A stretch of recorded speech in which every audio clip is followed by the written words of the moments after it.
Hello বন্ধুরা, family by চয়েসের episode 11 নিয়ে ফিরে এলাম। এই ড্রামার বাকি ভিডিওগুলো লিংক তোমরা ডেসক্রিপশন বক্সে পেয়ে যাবে। আর আমার এক্সপ্লেনেশন ভালো লাগলে চ্যানেলটিকে সাবস্ক্রাইব করে লাইক কমেন্ট শেয়ার করে দিও।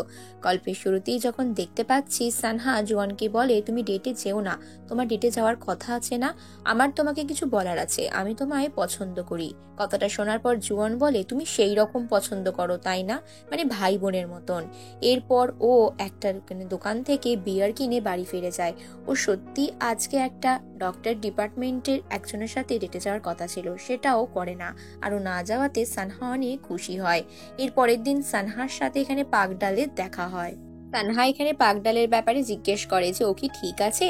তখন সেখানে পাকডাল বলে, আগের দিন ও ডার্মাটোলজির একজন ডিপার্টমেন্টের কারোর সাথে এখানে ডেটে যাওয়ার কথা ছিল, কিন্তু যায়নি। আচ্ছা, আমি যেটা ভাবছি সেটা নয় তো, তুমি এখানে জুয়ানকে পছন্দ করো না তো?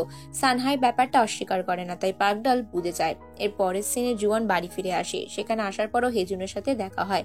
হেজুন ওর পর গল্প করতে থাকে। আর হেজুন যখনই ফ্রিজ থেকে খাবার বাড়তে গিয়ে বলে যে আমি এটা খেতে ভালোবাসি, আই লাইক ইট, এই কথাটা শুনে আই লাইক ওয়ার্ডটা শুনেই ও চমকে যায়। এরপরে দুই বাবাকে দেখা যায় নিজেদের ছেলেদেরকে নিয়ে খানিকটা হলেও নিশ্চিন্ত। তারপরের সিনে এখানে জুনহো এখানে সানহাকে জিজ্ঞেস করে, তুমি জানো ডার্মাটোলজি যে ছেলেটার সাথে ওর ডেটে যাওয়ার কথা ছিল ও তো যায়নি, তাহলে কি আমার চান্স আছে?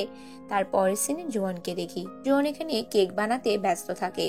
তার মাঝেই আমরা আরেকজনকে দেখি, সেটা হচ্ছে হেজুনকে।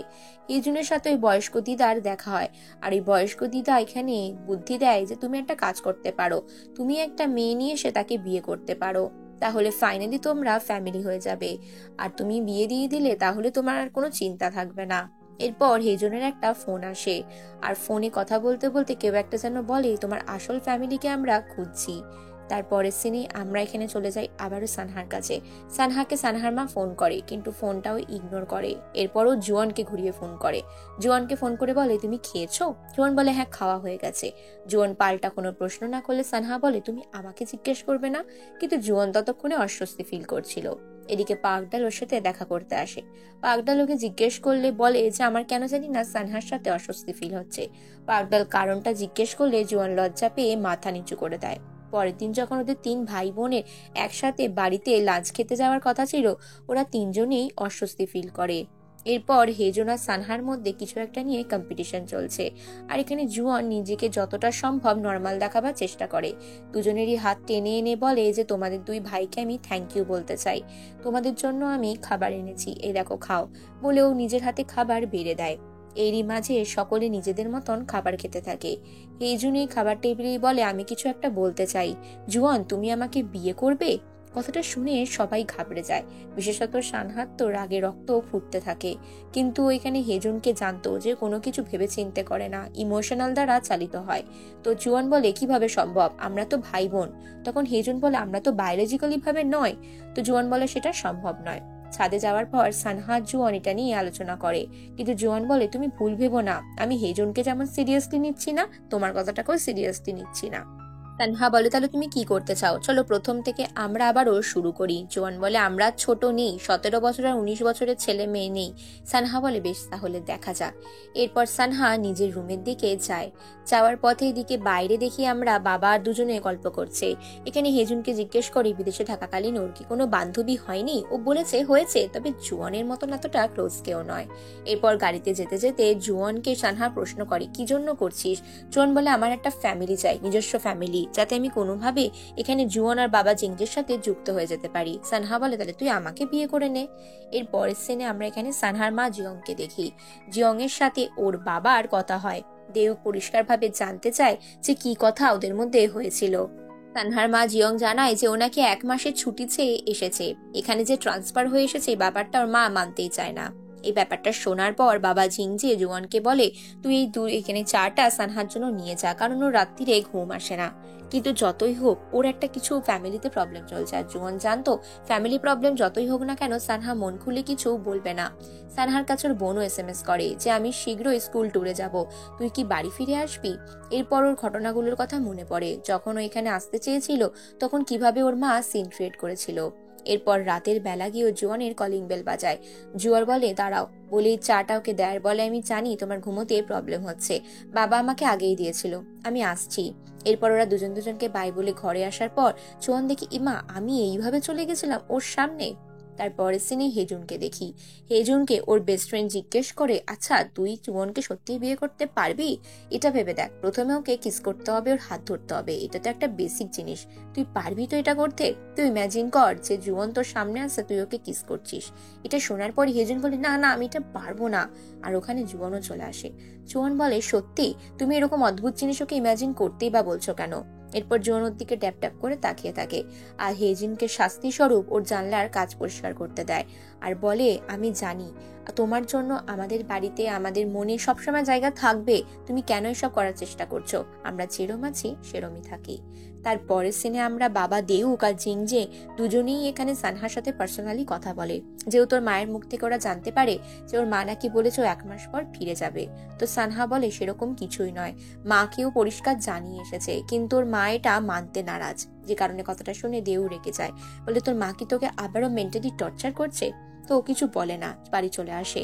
এবার জিংজে আলাদা করে ওকে জিজ্ঞেস করলেও সানহা বিশেষ কিছু বলে না, শুধু দেখে বাবা জিংজের কোমরে ব্যথা। যে কারণে সানহা বলে পরের দিন হাসপাতালে এসো, তোমাকে ট্রিটমেন্ট করে দেবো। এরপর জুয়ন নিজের বাবা জিংজেকে নিয়ে হাসপাতালে যায় আর ওখানে বাবার কোমরে ব্যথার জন্য ডাক্তার দেখানো হয়। ওই জায়গার মাঝেই ওখানে চুপচাপ জুয়ন বসে থাকে। এরই মাঝে একজন পেশেন্টকে দেখতে পায় যে কোনো এক কালে টেনশনের কারণে সানহার সাথে খারাপ বিহেভিয়ার করেছিল, যার জন্য সানহার কাছে ক্ষমা চায়। সানহা বলে ডক্টর হিসাবে এসাই আমার কাজ। তো এটা দেখে জুয়ান ইমপ্রেস হয়ে যায়, বলে তোমাকে দেখে অবাক লাগছে। এরপর ওর হাতটা নিয়ে গরম জলে চুবিয়ে দেয়। আগের দিন ডাইনিং টেবিলে বসেই দেখেছিল যে জুয়ানের রিস্টে ব্যথা আছে, যে কারণে ওকে স্পেশাল ট্রিটমেন্টটা করায়। আর এটা করতে করতে হঠাৎই জুয়ান সানহার মুখের দিকে হাঁ করে চেয়ে থাকে। সানহা সেটা ফিল করার বলে তোমার ব্যথা কিছুটা কমছে? সানহা এরপর ওর কানে কানে বলে যে কোনো নার্স যে কোনো মুহূর্তে চলে আসতে পারে, এখানে এসব কিছু নয়। জুয়ান বলে তুমি কি বলতে চাইছো? এরপরও চলে যায়। ঠিক ওইখানে আমরা দেখি সানহা আর ওদের ডক্টর আরেকজন হুইজু গল্প করতে করতে আসে। হুইজুন হেজুনের ব্যাপারে জিজ্ঞাসা করছিল, কিন্তু হুইজু আর সানহাকে একসাথে দেখি ওদের বাবা জিংজে ভাবে যে এখানে হুইজুর সাথে হয়তো সানহার রিলেশন আছে। তো সানহাকে জিজ্ঞেস করলেও বলে সেরকম কিছুই নয়, বরং জুয়ান উল্টে বলে যে হুইজু তো হেজুনের সাথে কোনো এককালে প্রেম করত। এরপরও মন খারাপ করে বাড়ি গিয়ে শুয়ে থাকে। পাগডাল বলে কি হয়েছে, তোমাকে দেখে আমি ভয় পেয়ে গেছিলাম। তখনও বলে কি জানি আমার কি ব্লাইন্ড ডেটে যাওয়া উচিত। এদিকে এই সেম কথা পাগডাল বলে যে আমার মা আমাকে জোর করছে, আমি কি করব, আমাকে কিছু বলো। তো তারপর জোয়ান বলে আমি বরং রান্না বান্না করি, আমার খুব কনফিউজ লাগছে আর মনের ভেতর মনে হচ্ছে অনেকগুলো বাটারফ্লাই চলছে। তখন পাগডাল বলে তার মানে তুমি কারোর প্রেমে পড়েছো, কিন্তু ব্যাপারটাকে মানতে চায় না, কারণ এখানে মনের ভিতর বাটারফ্লাই খেলার ব্যাপারটা আলাদা।